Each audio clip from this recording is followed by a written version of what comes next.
बाद से पहली बार काफी दिन बाद इतनी भीड़ देखने को मिल रही है।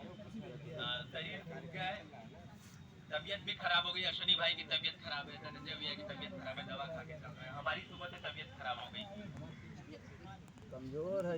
मैं सोनभद्र से आता हूँ भाइयों, मूल मिर्जापुर का रहने वाला हूँ। और कल मैं आशीष भैया के यहाँ था। मैं हकीकत बताऊं तो मैं वहाँ था, डेलीगेशन में शामिल था। हम लोग 7-8 लोग थे वहाँ पे। और आधे घंटे से अधिक लगभग आशीष भैया हम लोगों से बात की है। रिस्पांस काफी हद तक पॉजिटिव है, लेकिन मुझे आनंद भैया ने कहा कि आओ यार, कुछ काफी देर से लोग बैठे हुए हैं, तो हादसों की जद में है तो मुस्कुराना छोड़ दे। रोते ही तो आ रहे हैं यार।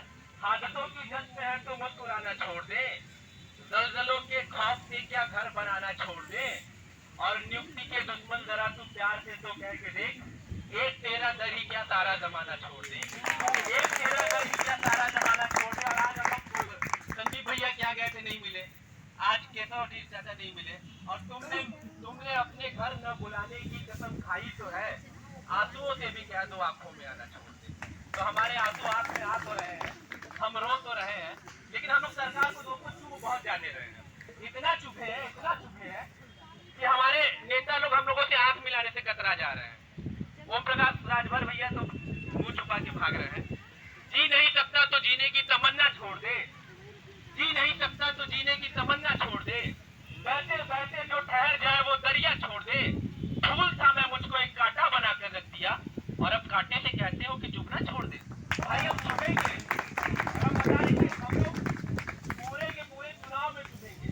और ये सरकार को छुपा ले अब अपनी, अगर आचार संहिता से पहले नियुक्ति नहीं दे रही है।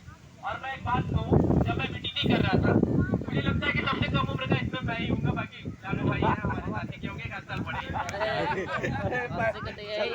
36 साल का है लालू, 36 भगवान गए क्या बैठे हैं। अब हमारा हक छीन बैठे हैं। माफ करना दोस्तों, ये लाइन मैंने ही कही थी कि वो सोचते हैं कि वो हमारा हक छीन बैठे हैं। उनसे कह दो कि हम भीख देते हैं लेकिन अधिकार नहीं देते, और अपना अधिकार हम लोग छीन के लेंगे, चाहे जैसे भी लेंगे। और कौन बताया यार हम लोग का दर्द, कोई कहने आया तो हम लोग चिल्लाएं, हम लोग रोए, हम लोग लाठियां खाए। भैया को ऐसी लाठी पड़ी अश्विनी भाई को कि अभी तक सर दुखता है, उनका दवा खा करके चल रहा है। तब मैं कह रहा हूँ, वो भाई अभी कह रहे थे कि वो वाली फिर से सुना दीजिए, पिछले बार वाली में वायरल हुई थी कि उधर राहों में कांटे थे, इधर पाँव में छाले थे, मगर चलते रहे जो चलने वाले थे। वो मेरी ही गली का हादसा है, क्या बताऊं मैं, कहीं कोई नहीं बोला, सभी के मुंह पर ताले थे। तो सारे के सारे नेता तो मौन हो गए थे। कौन बोलने आया था? विजय भाई खड़े हुए, अमरेंद्र भाई खड़े हुए, सनी भाई खड़े हुए, सारे के सारे खड़े हुए। उसके बाद जो है कि जब हम लोग चीखे, चिल्लाए, आंसू बहाए, रोए। और मुझे अपनी बात याद है कि मुझे लगता है कि मेरा फर्स्ट लिस्ट होना चाहिए था, काफी ऊपर हूँ मैं।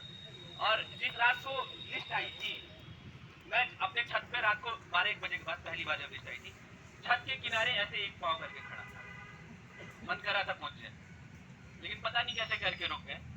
तो अंधेरा जहन का जब सबसे सफर होने लगता है, किसी का ध्यान आता है, उजाला होने लगता है, किसी ने रख दिए ममता भरे 2 हाथ क्या सर पर, मेरे भीतर कोई बच्चा बिलख कर रोने लगता है।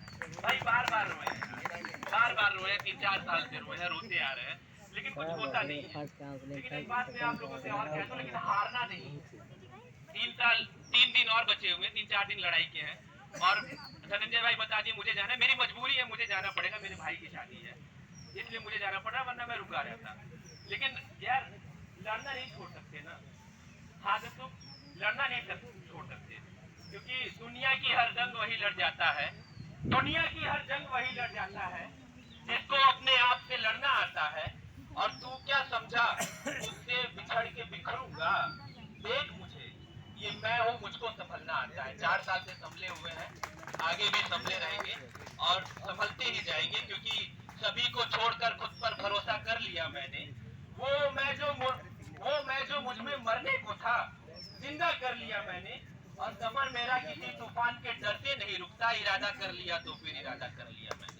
तो इरादा कर लिए हम लोग, और भाई हम लोग ऐसे ही लड़ते रहेंगे।